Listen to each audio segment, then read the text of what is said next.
Uma jornada pelo livro de Gênesis, primeira parte. Olá a todos e bem-vindos ao nosso canal. Hoje, embarcaremos em uma jornada fascinante através de um dos livros mais antigos e influentes da história da humanidade, o livro de Gênesis. Presente na Bíblia, esta obra milenar não é apenas um texto religioso, mas um pilar fundamental que moldou culturas, crenças e civilizações. Fiquem conosco, pois está em uma viagem que promete expandir sua compreensão sobre as origens e o propósito da vida. Autoria e datação. A autoria do livro de Gênesis é um tema de debate entre estudiosos. Tradicionalmente, a autoria é atribuída a Moisés, como parte do Pentateuco, os 5 primeiros livros da Bíblia.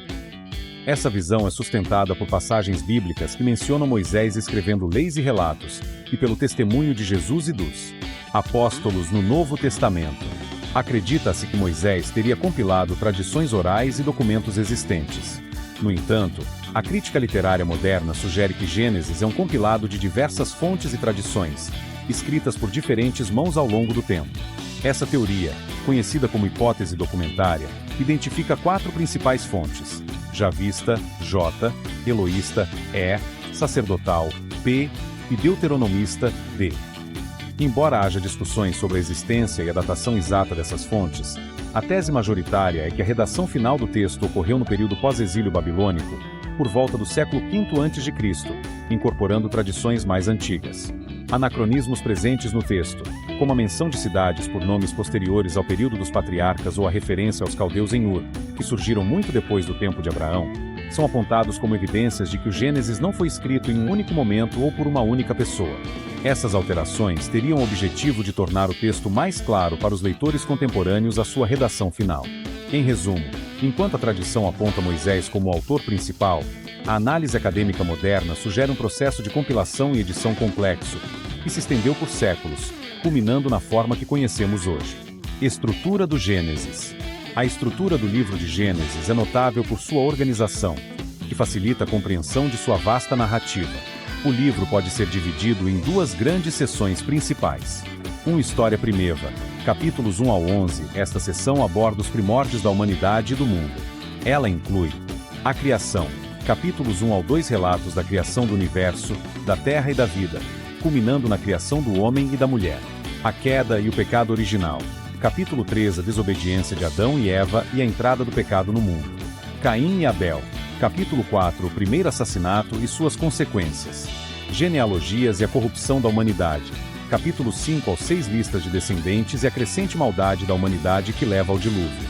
O dilúvio, capítulo 6 ao 9, a história de Noé, a construção da arca e a destruição da terra pelas águas, seguida da nova aliança de Deus com a humanidade. A tabela das nações e a Torre de Babel, capítulos 10 ao 11, a dispersão dos povos e a confusão das línguas, explicando a origem das diferentes nações.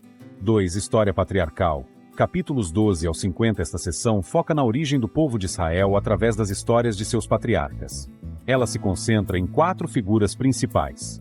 Abraão, capítulos 12 ao 25, chamado de Abraão, a promessa de uma grande nação e de uma terra, e sua jornada de fé. Isaque, capítulos 21 ao 27. Embora Isaque seja uma figura central, sua história é frequentemente entrelaçada com a de Abraão e Jacó. Jacó, capítulos 25 ao 36. A história de Jacó, suas lutas, seu encontro com Deus e a formação das 12 tribos de Israel. José, capítulos 37 ao 50. Narrativa de José, sua venda como escravo, sua ascensão no Egito e como ele salvou sua família da fome, levando o povo de Israel para o Egito. Essa estrutura, muitas vezes marcada pela repetição da frase "estas são as gerações de", ou histórias de, serve como um elo entre as diferentes seções e personagens, conectando a história da humanidade com a história específica do povo de Israel. A transição da história universal para a história particular de uma família e, posteriormente, de uma nação, é um dos aspectos mais marcantes da organização do Gênesis. Significado teológico e interpretações literárias. O livro de Gênesis é rico em significado teológico, estabelecendo as bases para muitas das doutrinas e conceitos centrais do judaísmo e do cristianismo. Ele apresenta Deus como Criador soberano, transcendente e imanente, que age na história e se relaciona com a humanidade. A palavra Gênesis em si, que significa origem ou princípio, já aponta para um dos propósitos teológicos fundamentais do livro: explicar as origens de tudo. do universo, da vida, da humanidade, do pecado, do sofrimento, das nações e do povo escolhido de Deus. Principais conceitos teológicos. Soberania de Deus. Gênesis enfatiza que Deus é o único e supremo Criador, que trouxe tudo à existência pela sua palavra. Ele não é parte da criação, mas está acima dela, controlando e sustentando-a. Criação e ordem. A narrativa da criação demonstra a ordem e o propósito divino. Deus cria de forma metódica, separando e organizando, culminando na criação do ser humano à sua imagem e semelhança, conferindo-lhe dignidade e responsabilidade sobre a criação. A queda e o pecado. O Gênesis explica a origem do mal e do pecado no mundo através da desobediência de Adão e Eva. Isso resulta na separação entre Deus e a humanidade, na introdução do sofrimento, da morte e da necessidade de redenção. O conceito de pecado original é derivado dessa narrativa, indicando a condição pecaminosa inerente à humanidade. Aliança. Deus estabelece alianças com a humanidade, com Noé após o dilúvio, e, de forma mais específica, com Abraão. Essas alianças revelam o plano de Deus para restaurar seu relacionamento com a humanidade e formar um povo para si, através de promessas de terra, descendência e bênção universal. Eleição e propósito. A história dos patriarcas demonstra a eleição divina de um povo específico, Israel, para cumprir seus propósitos na história da salvação. As narrativas de Abraão, Isaque, Jacó e José ilustram a fidelidade de Deus às suas promessas, apesar das falhas humanas. Providência divina. Mesmo em meio a desafios, erros e tragédias, como a venda de José, a providência de Deus é evidente, guiando os eventos para o cumprimento de seus planos. Interpretações literárias. As interpretações do Gênesis variam amplamente, especialmente em relação aos seus primeiros capítulos. Existem diferentes abordagens sobre como o texto deve ser lido. Interpretação literal e histórica. Algumas correntes, especialmente o fundamentalismo cristão, defendem uma leitura literal e histórica dos eventos descritos em Gênesis capítulos 1 ao 11, incluindo a criação em 6 dias de 24 horas e um dilúvio global. Para eles, esses relatos são descrições factuais e científicas da história. Interpretação metafórica ou alegórica. Muitos teólogos e estudiosos, incluindo grande parte da Igreja Católica e diversas denominações protestantes, veem os primeiros capítulos de Gênesis como uma narrativa teológica e poética, que utiliza a linguagem simbólica e alegórica para transmitir verdades profundas sobre Deus, a criação e a humanidade, sem a pretensão de ser um manual científico. Os dias da criação, por exemplo, seriam períodos indeterminados ou fases da obra criadora de Deus. Essa abordagem busca conciliar a fé com as descobertas científicas, como a teoria da evolução e a idade da Terra. Interpretação mitológica comparativa. A crítica literária moderna observa paralelos entre as narrativas de Gênesis e mitos de criação e dilúvio de outras culturas do Antigo Oriente Médio, como o Enuma-Eli babilônico ou a Epopeia de Gilgamesh. Essa perspectiva não diminui o valor teológico do Gênesis, mas sugere que os autores bíblicos adaptaram e interpretaram elementos culturais comuns para expressar uma visão monoteísta e única de Deus e de sua relação com o mundo. É importante notar que, independentemente da abordagem interpretativa, o consenso é que o Gênesis é fundamentalmente um livro de teologia que revela a natureza de Deus e seu plano para a humanidade, e não um tratado científico ou histórico no sentido moderno. Sua mensagem central reside na revelação de Deus como Criador e Redentor, e na fundação da história da salvação que se desenrolará ao longo de toda a Bíblia. Temas principais: a criação. O livro de Gênesis inicia com a majestosa narrativa da criação, apresentada em 2 relatos complementares nos capítulos 1 e 2. O primeiro relato, Gênesis capítulo 1 versículo 3, descreve a criação do universo em 6 dias, culminando no descanso divino no 7º dia. Este relato enfatiza a soberania e o poder de Deus, Elohim, que cria tudo pela sua palavra, trazendo a ordem do caos. A sequência da criação é progressiva: luz, firmamento, terra seca e vegetação, luminares celestes, criaturas marinhas e aves, animais terrestres e, finalmente, o ser humano, feito à imagem e semelhança de Deus, com domínio sobre a criação. O segundo relato, Gênesis capítulo 1 versículos 26 ao capítulo 2, oferece uma perspectiva mais detalhada e íntima da criação do homem e da mulher. Aqui, Deus é referido como Yahvé, Senhor, e a narrativa foca na formação de Adão do pó da terra e no sopro de vida, seguido pela criação de Eva a partir da costela de Adão, destacando a complementaridade e a união entre o homem e a mulher. Este relato também introduz o Jardim do Éden, um lugar de perfeição e comunhão com Deus, e a instrução divina sobre a árvore do conhecimento do bem e do mal. As interpretações desses relatos variam. Enquanto alguns defendem uma leitura literal dos 6 dias como períodos de 24 horas, outros veem esses dias como eras ou fases da atividade criadora de Deus, ou como uma estrutura literária para transmitir verdades teológicas sobre a origem e o propósito da criação. Independentemente da interpretação, a mensagem central é clara. Deus é o Criador de tudo que existe, e a criação é boa e ordenada, refletindo a glória e o poder divino. Temas principais: o pecado original. Após a criação, o Gênesis narra a entrada do pecado no mundo através da desobediência de Adão e Eva, um evento conhecido como a queda ou pecado original, Gênesis capítulo 3. Deus havia colocado o homem e a mulher no jardim do Éden, com a liberdade de comer de todas as árvores, exceto da árvore do conhecimento do bem e do mal. A serpente, descrita como o mais astuto dos animais, tentou Eva, questionando a palavra de Deus e prometendo que, ao comer do fruto proibido, eles se tornariam como Deus, conhecendo o bem e o mal. Eva cedeu à tentação, comeu o fruto e ofereceu a Adão, que também comeu. As consequências dessa desobediência foram imediatas e profundas.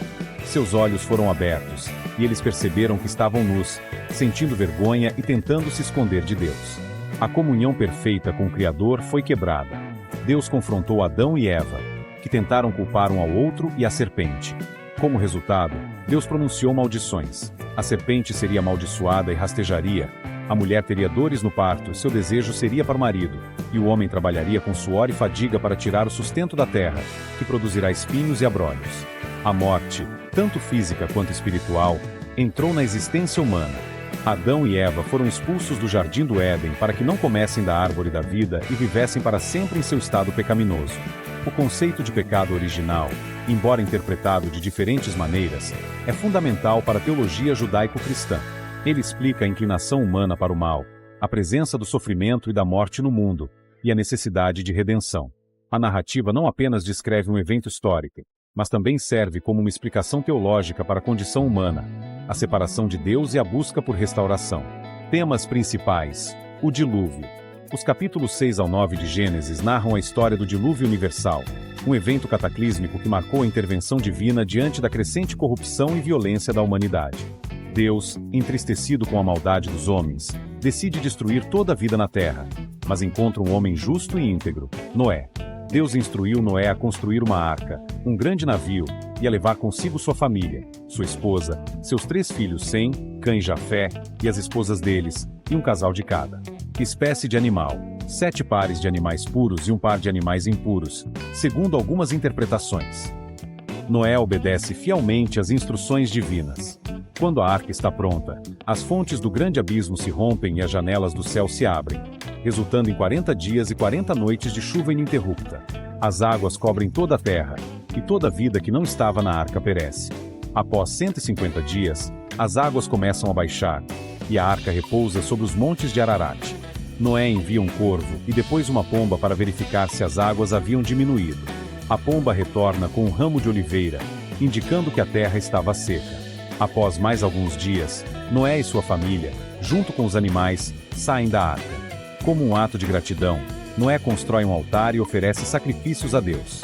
Em resposta, Deus estabelece uma nova aliança com Noé e toda a criação, prometendo nunca mais destruir a terra com o dilúvio. O arco-íris é dado como sinal dessa aliança, um lembrete visível da fidelidade de Deus à sua promessa. A narrativa do dilúvio serve como um lembrete da justiça divina diante do pecado, mas também da misericórdia e da renovação, marcando um novo começo para a humanidade e a criação. Temas principais: os patriarcas. Após a história primeva, Gênesis se volta para a história dos patriarcas, os pais fundadores da nação de Israel, Abraão, Isaque e Jacó.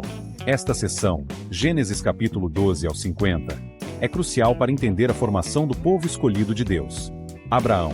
A narrativa patriarcal começa com o chamado de Abrão, mais tarde renomeado Abraão, que significa pai de muitas nações em Ur dos Caldeus. Deus o chama para deixar sua terra e sua parentela e ir para uma terra que ele lhe mostraria. Em troca, Deus faz 3 promessas fundamentais a Abraão. 1. Promessa de uma grande nação. Seus descendentes seriam numerosos como as estrelas do céu e a areia do mar. 2. Promessa de uma terra. A terra de Canaã seria dada a ele e à sua descendência. 3. Promessa de bênção universal. Através dele, todas as famílias da terra seriam abençoadas. A vida de Abraão é marcada pela fé e obediência, mas também por momentos de dúvida e falha. Sua jornada é um testemunho da fidelidade de Deus em cumprir suas promessas, mesmo diante de obstáculos como a esterilidade de Sara, sua esposa. O pacto da circuncisão é estabelecido como um sinal visível da aliança entre Deus e Abraão e sua descendência. Isaque, filho da promessa, nascido de Abraão e Sara em sua velhice, Isaque é a continuidade da linhagem. Sua história é menos detalhada que a de seu pai e filho, mas ele é o elo crucial na cadeia patriarcal. A promessa feita a Abraão é reiterada a Isaque, confirmando a aliança divina. Jacó, filho de Isaque e Rebeca, Jacó, mais tarde renomeado Israel, que significa aquele que luta com Deus, é uma figura complexa. Sua vida é marcada por enganos e lutas, mas também por encontros transformadores com Deus. Ele tem 12 filhos, que se tornaram os chefes das 12 tribos de Israel, cumprindo a promessa de uma grande descendência. A história de Jacó é a ponte entre a geração de Abraão e a formação de uma nação. Hoje ficamos por aqui em nossa exploração pelo livro de Gênesis. Esperamos que esta jornada tenha iluminado sua compreensão sobre as origens e os fundamentos da fé judaico-cristã. Se você gostou deste vídeo, não se esqueça de curtir, compartilhar e se inscrever no canal para mais conteúdos como este. Deixe seus comentários abaixo com suas reflexões e perguntas. Mas não se preocupe, na parte 2 tem mais. Até lá!